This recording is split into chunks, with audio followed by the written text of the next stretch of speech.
Comunque, tornando ad altre questioni, io qui avevo ricevuto il compito di toccare dei temi importanti. Mi ha detto la prima conferenza sulla matematica, quindi devi parlare di questioni molto profonde. Allora, una delle questioni più profonde è quella dei numeri.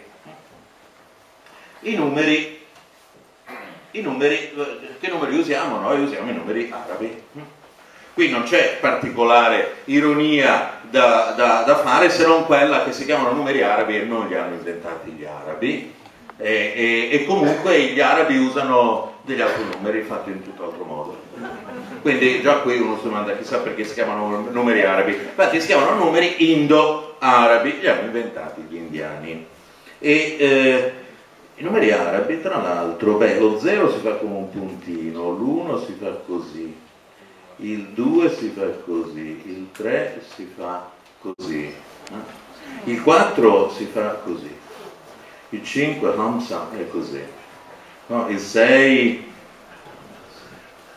è così, il 7 è così, l'8 è così, il 9 è così.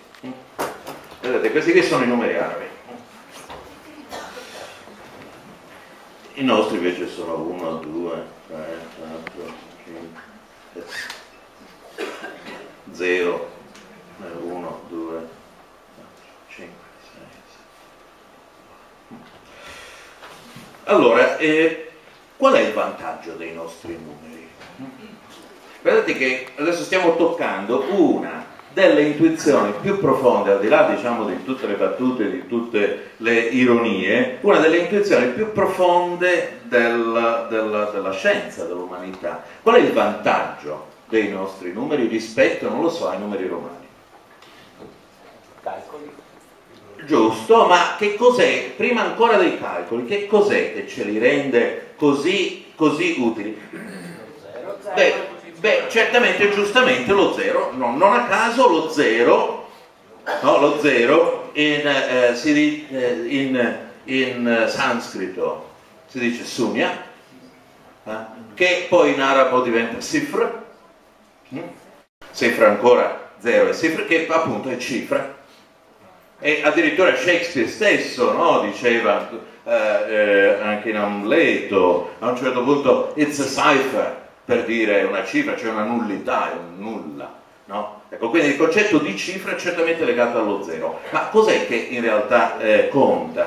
Quello che conta è il fatto che, pensate, quante cifre ci vogliono per scrivere il numero 2010?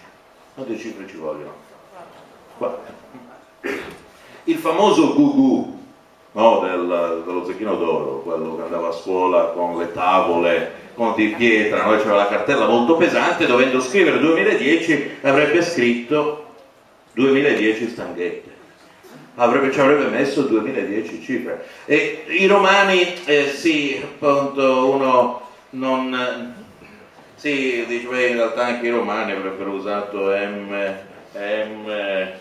e poi X, quindi 3, forse addirittura era meglio, no? Però è chiaro che se già appunto pensate a un qualunque altro numero, non so, a 3333, tanto per dire, no? Vedete che subito uno ha 3333.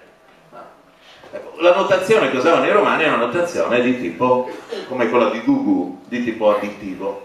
Noi invece usiamo, certamente grazie allo 0, una notazione di tipo posizionale.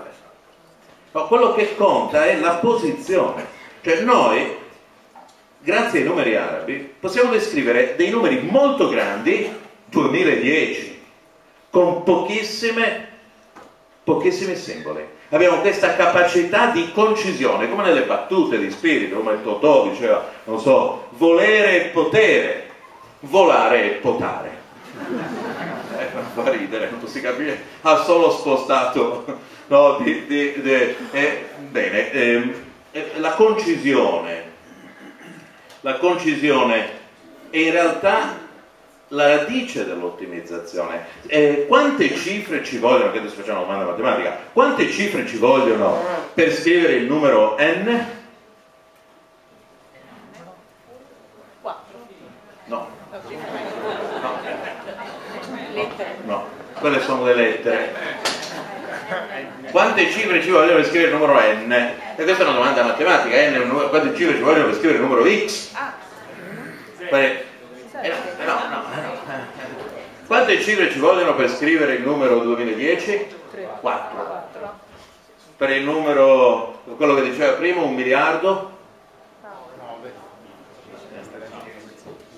Non è che contate la lettera. In realtà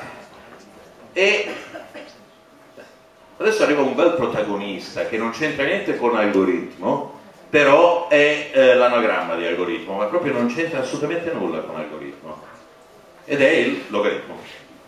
Cioè, il numero di cifre che ci vogliono per scrivere il numero n è più o meno il logaritmo di n. E già qui abbiamo un grande passaggio, cioè noi volevamo scrivere un numero per il quale ci volevano n simboli, ebbene possiamo usare molto meno, che è il logaritmo.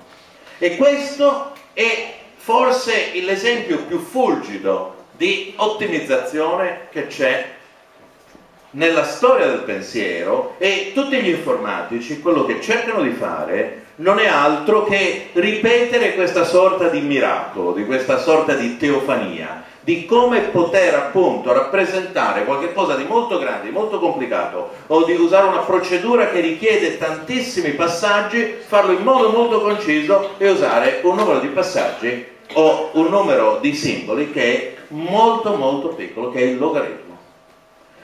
Poi adesso uno non occorre che sì, però vedete che uno si familiarizza molto con il logaritmo perché pensa, mamma mia che numero complicato il logaritmo, invece sostanzialmente, almeno in quelle che sono le cifre più significative, è proprio il numero di cifre. E questo è grazie a questa straordinaria intuizione appunto degli indiani, che è lo zero, la notazione posizionale, che poi ci è arrivata perché a un certo punto ci fu un califfo al-Mansur che circa nel IX secolo, VIII-IX secolo d.C. decide di fondare una città che si chiamava Baghdad, che peraltro appunto adesso è nota per ben altri motivi, però divenne una capitale del sapere in quell'epoca, dove fece arrivare questo al-Mansur tutti i più sapienti dall'Asia centrale, dall'India, e proprio lì appunto ci fu uno che si chiamava Al-Khwarizmi, da cui appunto quello che ha dato in un colpo solo questo personaggio è riuscito a darci ben 2 parole che usiamo tantissimo. Al-Khwarizmi, algoritmo, e l'altro scrisse un libro, il primo libro che spiegava come si risolvevano le equazioni di primo grado, che si chiamava, la prima parola era algebra, no? Spostare, algebra.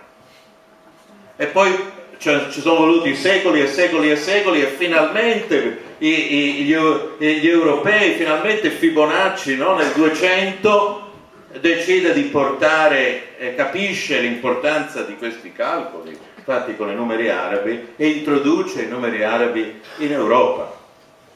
Appena nel 200, quindi più o meno 400 anni dopo, 1000 anni dopo, gli indiani arrivano finalmente in Europa, e addirittura in certi paesi come, non so, la Svezia, era addirittura proibito fino al XVII secolo scrivere con i numeri arabi, che non si sa mai queste cose del diavolo, e non ancora oggi, no? Molto spesso io mi ricordo la prima data che ho scritto nella mia vita, e me lo ricordo, ho scritto in lettere 1963, tutto a lettere, no? Ancora invece di usare quella che era la più grande intuizione dell'umanità, che era appunto quella del numero inteso come appunto modo molto conciso, molto compatto, vedete? Quindi dall'ironia siamo arrivati poi in realtà a quella che è l'astuzia informatica fondamentale, che è quella dell'algoritmo, della procedura che sempre divide per 2, no? Della procedura dicotomica. No, il famoso problema, se uno si trova sul treno, no? E con qualcuno non si è fermato, il treno si sta aspettando che riparta qualcosa, e allora si comincia a fare, e dice io penso a una cosa, no? E tu in 20 domande devi indovinare la cosa alla quale io ho pensato. Allora, non avete mai fatto questo gioco, il gioco delle 20 domande? Purtroppo non è molto divertente perché c'è una strategia vincente. Si riesce sempre, lei pensa che di riuscire a 20 domande e scoprire che cosa io ho pensato? Sì, forse. Sì, penso che sì. Beh, comunque le spiego la strategia vincente. Lei prende il vocabolario e mi dice, ma la cosa alla quale hai pensato si trova, no, divide il vocabolario a metà, dice, compare il sostantivo nella prima metà o nella seconda metà, no? Con le 20 domande. E allora uno dirà, beh, nella prima metà. In realtà c'è la variante un pochino più difficile dove uno deve rispondere con un sì o con un no. Dice, compare nella prima metà, sì o no? E poi uno procede dividendo sempre per 2. Dividendo sempre per 2, alla fine divide per 2, dopo 20 volte uno ha ben 2 alla 20 possibilità, 2 alla 20, 2 alla 10 sono 1000, quindi 1.000.000. Quante sono le parole della lingua italiana? No, dico così, è una buona stima, 50.000. In giapponese uno per leggere un giornale di caratteri kanji ne deve conoscere circa 2.000. Più o meno, diciamo, una buona stima, 50.000. In realtà il linguaggio base conterrà, non so, forse 2.000 parole. Abbastanza interessante. De Mauro, no, hanno studiato molto quelli che analizzano il linguaggio su quante sono le parole che si usano. E più o meno l'andamento, anche lì, vedete, c'è una matematica sottodistribuzionale sulle parole, si vede che molto spesso appunto usiamo soltanto qualche migliaio di parole.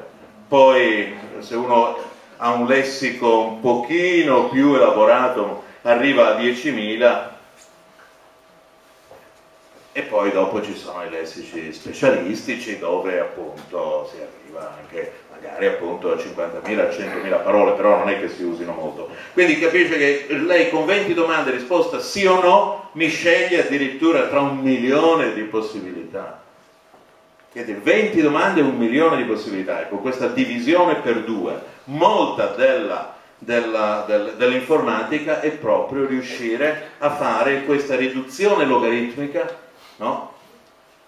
In tante situazioni diverse. Tutte le volte che voi cercate qualche cosa, gli algoritmi di ricerca, gli algoritmi di ordinamento, insomma tutti gli algoritmi più importanti sono proprio algoritmi che usano il logaritmo.